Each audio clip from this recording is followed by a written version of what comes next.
Bonjour à tous et toutes, c'est Nessendil pour The Horizon, avec aujourd'hui une petite vidéo que vous m'avez beaucoup demandé. J'en avais fait une l'année dernière et donc là vous me demandez une petite mise à jour. Je suis avec Sansa et Ghost. On commence donc par les chiens. Donc ma petite Sansa adorée est un chihuahua. Non, laissez-moi tranquille! Est un chihuahua de 8 ans. Et Ghost que vous avez vu passer, c'est mon Akita américain de 2 ans. Ghost, viens te montrer. Viens voir. Voilà, la bête. Viens là, viens là. Donc pas du tout le même caractère, pas du tout le même comportement, pas du tout la même carrure. J'ai un ours polaire et un petit nain. Voilà, pour les chiens. Donc deux chiens totalement différents au niveau du caractère, de l'apparence, de la taille. Ils n'ont absolument rien à voir. Ma petite grand-mère adorée un petit peu, la chouchoute de la maison.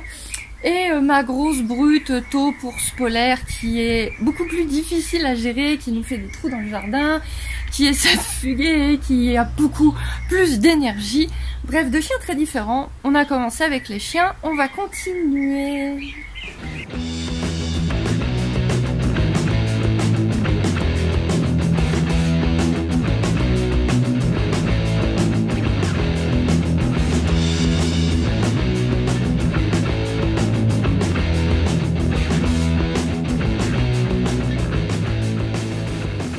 Voici Elrond du Ravel de Wanlin et son air le plus aimable dit Bobo Gaming. On est à contre-jour, vous voyez pas son air aimable. Voilà. Oh qu'il a l'air aimable ce chat. Oh là là. Donc Bobo c'est mon mâle Maine Coon de 10 ans. C'est loin d'être un bébé, ça commence à être un vieux. Et pourquoi Bobo? Ah ça on me le demande souvent. Et pourquoi Bobo? Eh bien tout simplement parce qu'il était jeune, fringant et entier. Et que monsieur est stérilisé depuis longtemps. Il appelait les femelles, il a d'ailleurs fait 3 portées de petits Maine Coon. Et il appelait les femelles en faisant Baba, Baba. Donc on s'est dit, bah il doit s'appeler comme ça. Hein, c'est, voilà. Comme Pikachu, c'est Pika, Pika. Bah voilà, là c'était Baba, Baba. Et du coup on s'est dit, bah il doit s'appeler comme ça, il doit vouloir qu'on l'appelle comme ça. Non, parce que Elrond du Ravel de Wanlin, c'est un peu long. Et puis il se la pète assez comme ça. Ouais, moi je trouve que cela peut être suffisamment. Ah bah bon. Ouais. Et ça c'est Toutoun, enfin Diabolique, dite Toutoun. Ma British Longhair de 11 ans, élevée au biberon. Voilà. Je l'ai élevée au biberon dès sa naissance. Voilà. C'est une longue histoire que j'avais racontée sur l'autre chaîne, que je vous re-raconterai peut-être. De petites Diaboliques.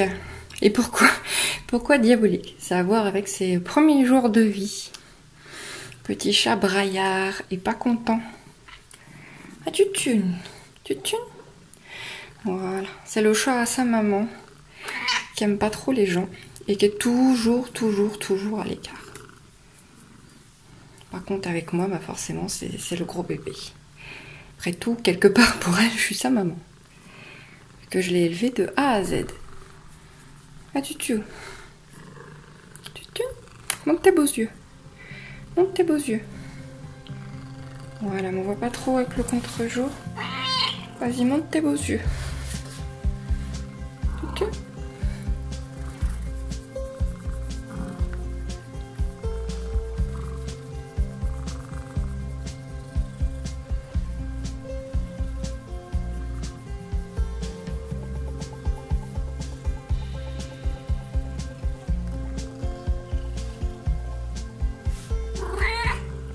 Et voici Blue, mon bêta Half Moon bleu, voilà, qui là est en train de se dire mais pourquoi elle me donne pas à manger? Qu'est-ce qu'elle est en train de foutre? Et donc mon très beau bêta, je le trouve totalement magnifique, je l'ai eu en Hollande. Hop, je vous avais montré, je vous avais fait une vidéo sur lui. Alors il gagnerait pas des concours, hein, il est pas parfait. Bon là il veut pas se pousser, mais voilà, il a une petite déformation sur le corps qui des fois l'enquiquine un peu quand il nage. Il est loin d'être parfait, mais moi je trouve que c'est le plus beau des bêtas. Et là il est en train d'attendre, mais tu vas me donner ma bouffe. Et donc dans mon anneau qui a besoin d'être nettoyé, on a, donc il fait un peu chaud parce qu'au moment où j'enregistre, on est encore dans d'assez grosses chaleurs.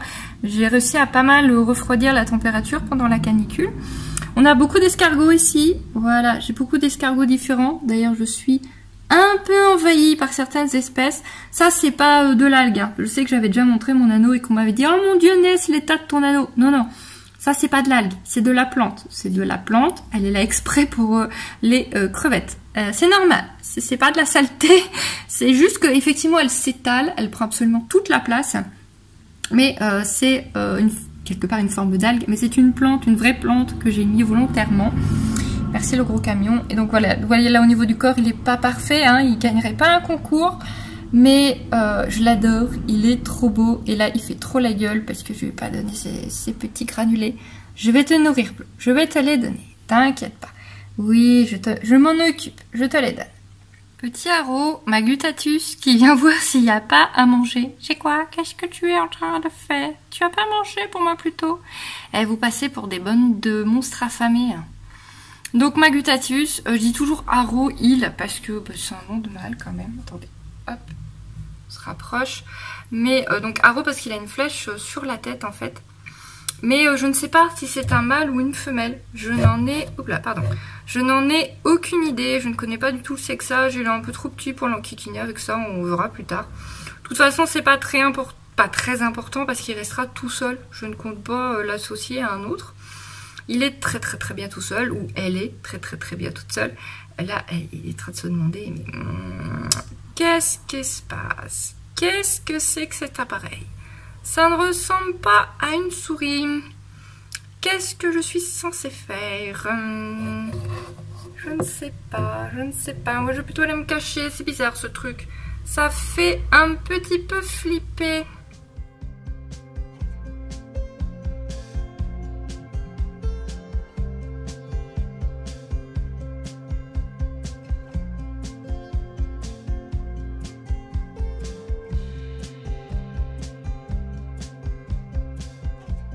Ma fourmilière de chez Origine Ant avec mes Mésor barbarus.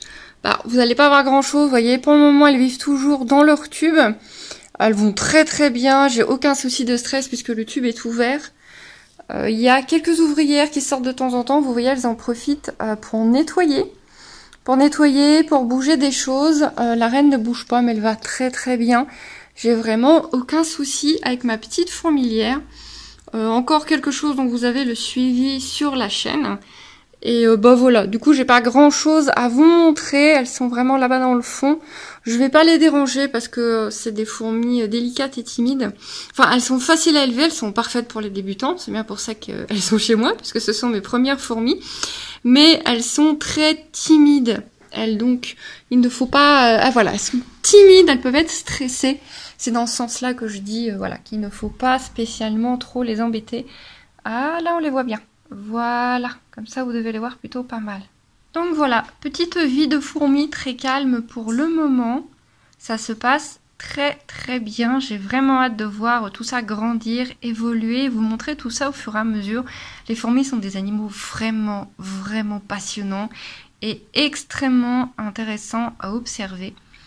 Donc voici pour le côté fourmi. Voici une de mes petites yules en croissance qui a mine de rien bien grandi. Bien grandi. C'est encore tout petit, hein. C'est encore du tout petit bébé. Mais elle a bien poussé, hein. Je les ai reçues, elles étaient vraiment microscopiques. En voilà une. Normalement, il y en a 4. En tout cas, j'en avais reçu 4. Attendez, j'essaie de faire que le téléphone l'enregistre bien. C'est pas évident, c'est tout petit. Voilà.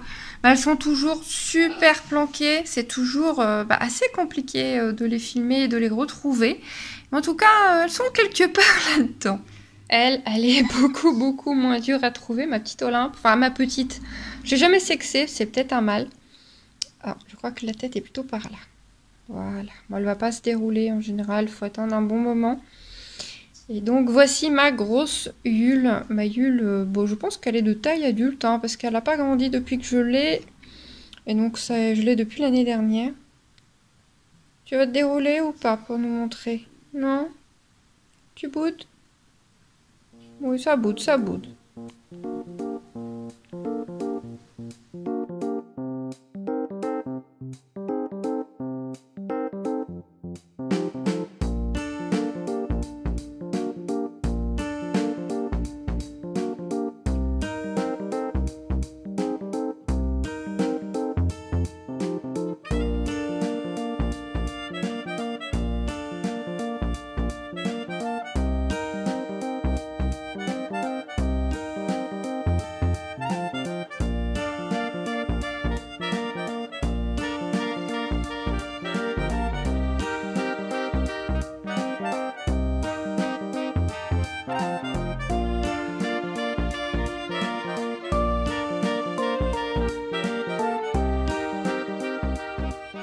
vous présente Mousse, ma grenouille Pac-Man. Voilà. Et dans la vidéo où je vous avais présenté mes animaux, la première, vous aviez rencontré Pupkins, donc la version orange, la version albinos. Excusez-moi, gosse, fout le bordel derrière. Et malheureusement, je l'ai gardée à peine une semaine. Elle n'a pas fait long feu après la bourse, je ne sais pas du tout pourquoi. Et c'était atrocement frustrant. Je l'avais élevée en mode bac d'eau, comme on fait pour les jeunes grenouilles, comme j'avais lu. Et là, finalement, comme ça n'avait pas fonctionné, qu'il y avait un problème que j'avais pas compris. Après, c'est aussi le souci des bourses, on sait pas trop ce qu'on achète techniquement. Cette fois-ci, je l'ai mis en vrai terrarium. Elle a de la mousse, elle a des plantes naturelles, elle a de l'eau, elle a juste un petit récipient bas pour la flotte. Et cette fois-ci, pour le moment, ça se passe très bien. Là, je l'ai un peu dérangée en bougeant son terrarium pour vous la montrer. Normalement, elle dort dans ce petit trou là, derrière la plante. Et le soir, dès qu'il n'y a plus de lumière, qu'elle est tranquille, gosse, mon douce maintenant, c'est parfait. Là, elle se balade partout. Elle se balade partout pour chasser. Elle mange très bien. Une bonne petite grenouille, j'espère que cette fois-ci ça va bien se passer, mais c'est bien parti. Du coup, j'avais été tellement frustrée de la perte de Pumpkin que j'ai énormément hésité à prendre celle-ci. Et je vais pas mentir, c'est la première fois que j'en voyais des aussi peu chers, hein. Je l'ai payé 10 €. Ceux qui connaissent un peu vont comprendre à quel point c'était donné. Je pense que l'éleveur voulait vraiment se débarrasser du lot qui lui restait. Et je me suis dit, allez, c'est le chaos, test. Et je suis contente parce que ça me réconcilie avec ces grenouilles que j'adore. Et voilà, ça devrait bien se passer cette fois. Un Mousse.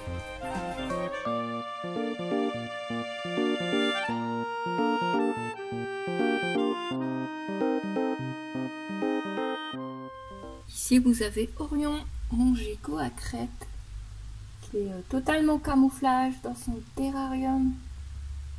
Voilà. Un des mâles de la maison à qui je voudrais ajouter une copine ou deux sur le long terme. J'ai largement la place dans le terrarium.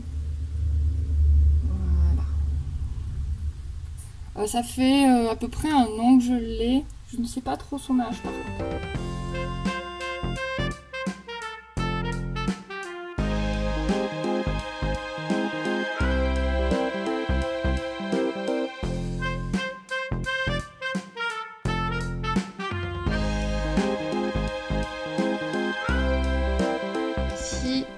Mouche, mon petit mâle souris pygmée. Alors attendez, j'essaie de vous le montrer sans trop l'affoler parce qu'il est vraiment très peureux. Voilà. On va pas l'embêter trop longtemps. Donc j'avais acheté un couple. Voilà ce que je disais. On va pas trop le stresser. J'avais acheté un couple en expo. Malheureusement, la femelle est morte dès le lendemain. Je ne sais pas du tout de quoi, pourquoi. Mais le lendemain, elle était morte et il est passé, il est là. Et il me reste donc plus que le mâle qui est de mutation bleue, donc adulte. Hein, ça, c'est taille adulte. Voilà. Et pas trop peur, Ça va. Voilà, je peux essayer de mettre ma main à côté. Il ne m'attaquera pas, c'est juste que ça lui fait peur. Pour vous montrer un peu, je viens de m'occuper des gueules, donc j'ai les doigts un peu pleins de terre. C'était pour vous montrer un petit peu la différence de taille, mais encore une fois, vous avez une vidéo sur la chaîne à ce sujet. Et donc du coup, comme c'est un petit peu triste, alors que c'est des animaux qui vivent en communauté, de le faire vivre tout seul, il va falloir que je lui trouve des copines. Car je ne vais pas pouvoir l'associer à des mâles inconnus maintenant. Il va donc falloir que je trouve des copines si je ne veux pas qu'il reste tout seul. Et voilà, c'est en cours de recherche, puisque du coup le pauvre loulou a perdu sa compagne le lendemain de leur arrivée. Et voilà, comme dit, je ne sais pas du tout le pourquoi du comment. C'est toujours un peu le souci quand on achète comme ça en expo. On ne sait pas toujours ce qui va se passer avec ce qu'on ramène, surtout qu'on parle rarement longuement avec les éleveurs. Et ça, c'est Tess, la hamster Campbell de la maison. Voilà, donc Tess, elle a à peu près un an. À peu près. Donc une femelle de Campbell. Voilà. Avec sa maison. Petite Tess, qui est une des chouchoutes à ma fille. Celle d'ailleurs qui lui a donné son nom. Hein, Tess? J'ai rien pour toi, ma fille, je te montre juste. Voici Mister Gaston, lapin bélier anglais de 8 ans. Mon Gaston qui est dehors. Il a une partie, donc les lapins ont une partie intérieure et une partie extérieure qui est pour eux. Et donc dans la partie extérieure, c'est un petit peu la folie, surtout avec Miss Marguerite, qui est un petit peu tendance, donc la nouvelle, qui a tendance à vraiment beaucoup creuser. Gaston creusait pas trop. Enfin bon, quand on voit la boue sur ses oreilles, bon, on comprend bien qu'il creuse un petit peu quand même. Donc mon vieux grand-père. Et donc on m'a posé la question, non, Gaston n'est pas castré. Je n'ai jamais eu besoin de le castrer parce qu'il a jamais eu de mauvais comportement, comme peuvent avoir certains lapins à marquer ou à devenir agressifs. Donc non, Gaston n'est pas castré, Marguerite non plus. Oui, il y a risque de petits bébés lapins.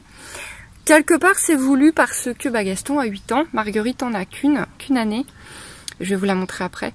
Et du coup, s'il y a des bébés, je garderai un mâle, que cette fois-ci je ferai castrer. Et comme ça, le jour où j'ai plus Gaston, Marguerite sera pas toute seule et pourra vivre avec son fils.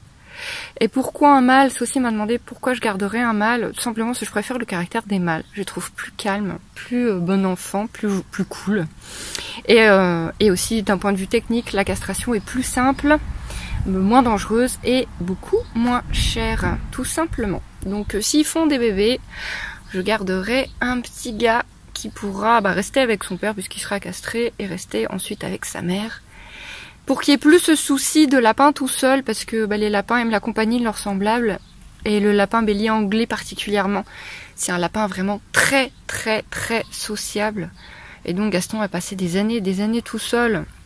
Bon, il a vécu avec des poules et tout, il a le passage des chiens et des chats, mais c'est quand même pas pareil qu'un congénère. Et du coup, il fait tout vieux, là, comme ça. Je vous rassure, hein, il court, il fait le fou encore. Mais là, quand je lui fais des papouilles, en fait, il ferme les yeux et il est tout content. Alors là, du coup, on dirait vraiment, mais vraiment un vieux machin. Mais là, il est totalement à l'autre bout de son truc, de son enclos. Donc, je vous assure qu'il est venu là tout seul, hein, et qu'il va très bien encore pour son âge. Hein? Gaston, les gens ils vont croire que t'es au bout de ta vie là, tu nous fais peur. Allez, mon vieux pépère. Et Marguerite, qui est donc là dans la partie intérieure via ma cocotte. Donc Marguerite, elle a 1 an et ça fait pas longtemps qu'elle est à la maison avec nous. Petit déjeuner de carottes. Donc lapin bélier anglais aussi. Et bleu-gris sur sa couleur. Je croyais que c'était Isabelle, mais en fait c'est bleu-gris. Et donc la fifi de Gaston, on entend les pious derrière.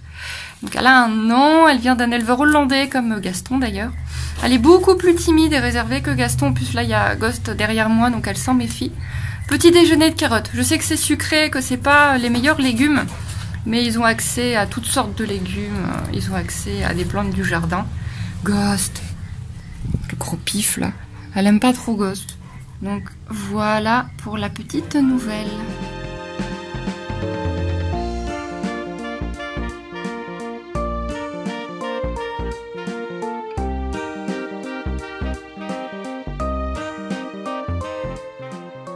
Je vous mets les pews très rapidement puisque vous les voyez dans leurs vidéos, dans leur suivi sur la chaîne. Vous les connaissez bien, donc les 4 petits oisons. Ils n'ont pas vu que j'avais ouvert. Ah si. Donc les 4 petits oisons qui sont arrivés sous forme d'œufs à la maison, que j'ai fait incuber, que j'ai fait grandir. Et donc que vous connaissez bien, vous avez tout le suivi sur la chaîne qui va continuer, Calator il va impérativement sortir. Et voilà, je vous les montre pas plus parce que là ils sont en train de se dire ouais c'est l'heure de la sortie alors que pas du tout. Et de toute façon on s'entend pas très bien. Voilà, mes 4 petits bébés oies. Les 4 petits pitchouns. Voici un de mes Achatina forlica qui a pas très envie de dire bonjour visiblement. Donc j'ai un groupe de plusieurs individus. Je vous montre pas où ils vivent parce qu'ils vivent tout simplement dans une grande box. J'ai un projet pour eux, il y a un projet qui est en cours pour eux que je vous montrerai sur la chaîne. Je vous dis régulièrement, ça c'est déjà sur la chaîne, ça va venir sur la chaîne. Je suis désolée, mais ça va vraiment venir sur la chaîne ou il y a déjà selon quand est-ce que vous regardez cette vidéo. Mais j'ai un super projet pour les Achatina. Donc ça c'est un de mes plus grands individus. Et voilà, affaire à suivre pour les Achatina, c'était juste pour les ajouter, puisque là, on fait le tour de tout le monde. Mes 2 espèces de cloportes. Alors ici, on a les pandas. Donc vous voyez, j'ai eu plein de petits bébés. Plein. Il nous faudrait un adulte pour que vous voyez. Ah voilà. Voilà, les petits pandas. Et les albis, voilà, qui se reproduisent beaucoup moins vite, qui ont une croissance beaucoup moins rapide. Attendez, voilà. Ma fille m'appelle, très pratique. Voilà, il est orange. Bon, c'est pas les oranges, c'est les albinos. J'espère que ce petit tour de mon petit zoo vous a plu. Il y a eu pas mal de changements par rapport à l'épisode de l'année dernière, forcément. J'ai perdu par exemple ma petite araignée sauteuse dans une mue. Les serpents, je n'ai plus que Haro, j'ai arrêté les Régius. Je n'aurai pas d'autres serpents, je pense. Logiquement, à la base j'avais pris mes Régius pour faire de l'élevage. Et finalement, je suis devenue maman, je suis partie dans d'autres projets professionnels. Et je me dis que l'élevage de serpents, finalement, c'est peut-être pas fait pour moi. Donc, je n'ai plus que Haro en serpent, donc en pur serpent de compagnie, qui va avoir un beau terrarium décoratif dans le salon. Et sur lequel je vais vous faire régulièrement des vidéos pour que voilà, vous voyez l'évolution d'un serpent. Puisque mine de rien, Haro, je l'ai eu, il était nouveau-né. Quoi d'autre? Quelques petits changements par-ci par-là, comme vous avez dû voir. Des nouveaux, je vous avais pas fait de vidéo après automne pour vous montrer ce que j'avais ramené de la bourse. Parce que quand on achète des animaux en bourse comme ça, on ne sait pas vraiment ce qu'on achète. C'est-à-dire qu'on connaît l'animal, on connaît le nom, etc. Mais on ne connaît pas l'éleveur. Faut vraiment visualiser le truc. C'est-à-dire que ce sont des tables avec des boîtes, des prix dessus. Vous prenez votre boîte, vous donnez votre argent. Une fois sur deux, vous ne parlez pas du tout la même langue que le vendeur. Même plus souvent que ça. Et vous n'avez aucun recul sur l'animal que vous achetez. Vous ne savez pas s'il mange bien, s'il est en parfaite santé. Il y a des contrôles vétérinaires, mais ils peuvent être très facilement grugés. Et du coup, c'est pas sûr. Vous pouvez, plus le stress du trajet que l'animal a eu à l'aller, le retour avec vous. Bref, du coup la dernière fois je vous avais montré mon retour de bourse, mais finalement j'ai perdu très rapidement ma grenouille. Et pas si longtemps que ça après mon araignée. Et du coup je me suis dit... je vais pas refaire cette fois-ci, ils verront ce que j'ai quand on fera le petit tour. Du coup, voilà, vous avez vu. Vous me demandez aussi souvent comment je fais pour m'occuper d'autant d'animaux. Je vais juste en parler brièvement, mais c'est vrai que je peux refaire une vidéo là-dessus. Je suis indépendante, je suis freelance, je travaille chez moi. Je fais mon propre emploi du temps. Je fais ma journée comme j'en ai envie. Je vous ferai sûrement une vidéo comme ça, ma routine, ça peut être sympa, dites-moi en commentaire si ça vous intéresse. Une journée de routine, ou si vous avez d'autres questions auxquelles je peux répondre rapidement en vidéo, si vous avez des questions pour Lee, avec qui je fais cette chaîne, on peut vous faire ça, que ce soit ensemble ou séparément. Et du coup, j'espère que cette vidéo vous a plu. Abonnez-vous si ce n'est pas déjà fait, parce que vous êtes une large majorité à regarder les vidéos sans être abonné, et c'est dommage. Et voilà, n'oubliez pas de liker, que vous aimiez les lapins, les oies, les chiens, les chats, les insectes, les reptiles, les escargots, les poissons. Likez, moi je vous fais des boujoux, je vous adore, je vous dis à bientôt. Bye bye tout le monde, bye.